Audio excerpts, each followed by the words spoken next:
अस्सलाम वालेकुम। कैसे हैं आप सब लोग? उम्मीद है कि खैरियत से होंगे।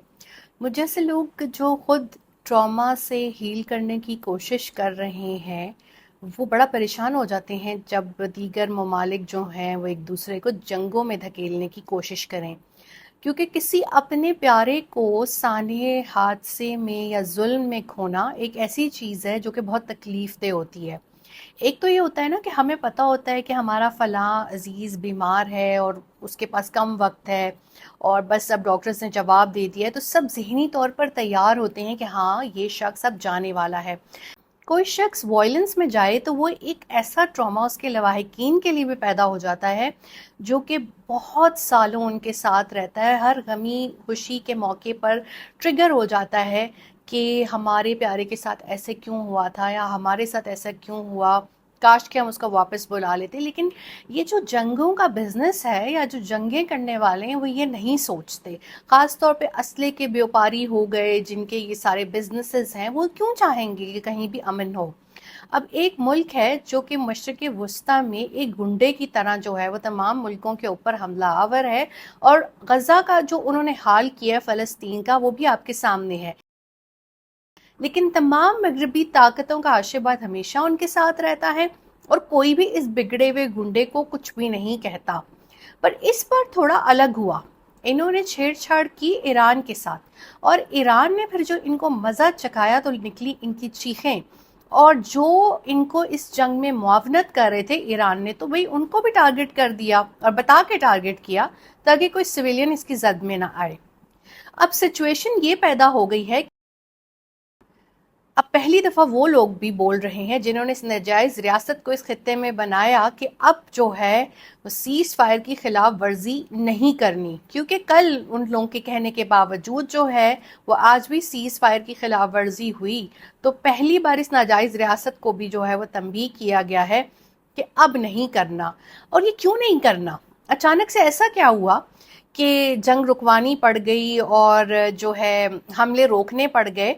वो इसलिए क्योंकि ईरान के पास तेल है, और अगर ईरान आबनाए हरमस को बंद कर दे तो बड़े जो है वो दिक्कत पैदा हो जाएगी। पूरी दुनिया में तेल महंगा हो जाएगा। यहाँ से 40% तिजारत होती है, और अगर ईरान यहाँ पर इस चीज़ को रोक देता है तो फिर ये ममालिक तेल के लिए तरसेंगे।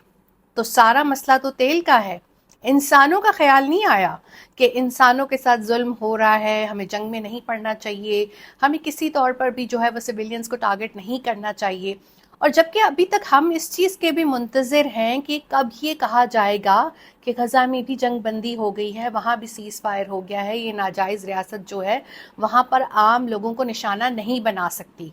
लेकिन अभी तक इस हवाले से आलमी ताकतें खामोश हैं, और इसी वजह से ये शेर हो गए थे कि हम हर मुल्क के साथ ये कर सकते हैं। लेकिन जो ईरान ने इनको सबक दिया है, अब ये किसी भी मुल्क के ऊपर हमला करने से पहले 100 बार सोचेंगे कि हम सबके साथ ये नहीं कर सकते।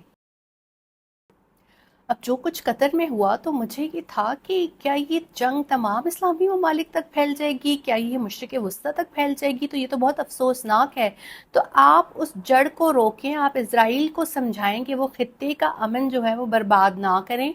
कहीं ये ना हो कि सारी दुनिया इस चीज़ की लपेट में आ जाए और रहने के लिए हमारे पास एक ही कुर्राए अर्ज़ है, इसके अलावा शायद ही दीगर किसी कुर्रों के ऊपर कोई ज़िंदगी हो और हम वहाँ पहुँच भी नहीं सकते। तो इस पे अक्ल के नाखुन लेने चाहिए कि जंगें जो हैं वो किसी भी मसाइल का हल नहीं है। अच्छा, दुनिया में कुछ भी हो रहा हो कि मिसाइल एक दूसरे पे फेंके जा रहे थे, वो लबनान इराक के ऊपर से गुजर रहे थे और लोग उसे देख रहे थे। यहाँ पर जो है वो ईरान की तरफ से इजराइल की तरफ मिसाइल जा रहे थे, इजराइल की तरफ से ईरान की तरफ आ रहे थे। एक तरफ इंस्टाग्राम पे लोग हल्दी पानी में मिलाए जा रहे थे। लेकिन पाकिस्तान में सिचुएशन वही है भाई। पाकिस्तान में वही इंतकाम पीटीआई को लेके चल रहा है। इमरान खान की बहनों को उनसे मिलने नहीं दिया जा रहा।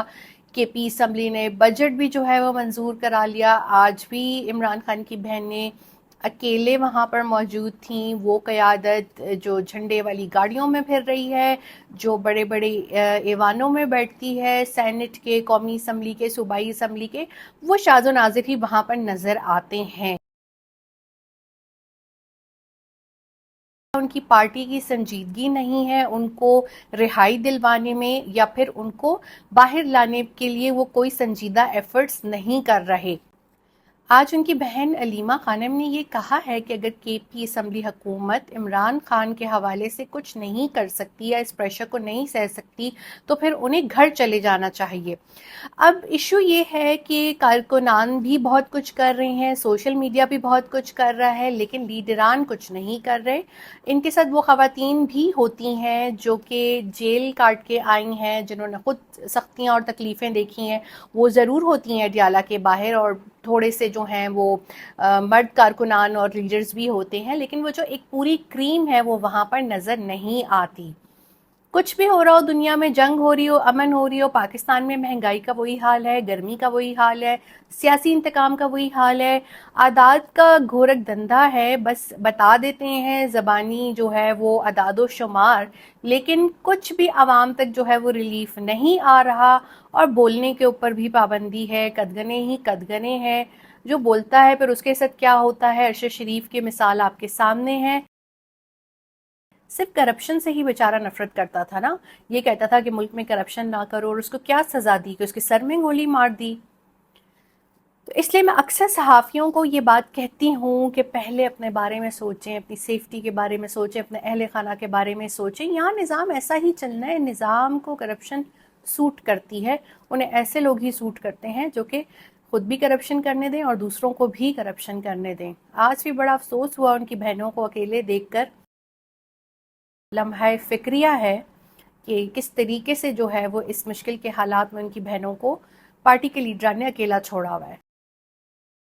کچھ بات کریں گے عدل و انصاف کے حوالے سے۔ لاہور ہائی کورٹ نے بانی P T I Imran Khan کی 9 مئی کے 8 مقدمات میں ضمانت کی درخواست پہ محفوظ فیصلہ سنا دیا۔ 2 رکنی بینچ نے یہ فیصلہ سنایا اور ضمانت کی درخواستوں کو مسترد کر دیا۔ اب میں کیا کہہ سکتی ہوں اس حوالے سے، افسوس ہی کیا جا سکتا ہے۔ آج ایک افسوسناک خبر سے بہت دل رنجیدہ ہوا۔ جنوبی وزیرستان میں دہشت گردوں کے خلاف کارروائی کرتے ہوئے میجر معیز عباس شاہ جو ہیں وہ شہید ہو گئے، اور میجر معیز کے بارے میں آپ کو میں یہ بتاتی چلوں کہ ان کی ٹیم نے اور انہوں نے جو ہے وہ ہندوستانی پائلٹ ابھینندن کو جو ہے وہ گرفتار کیا تھا 2019 میں۔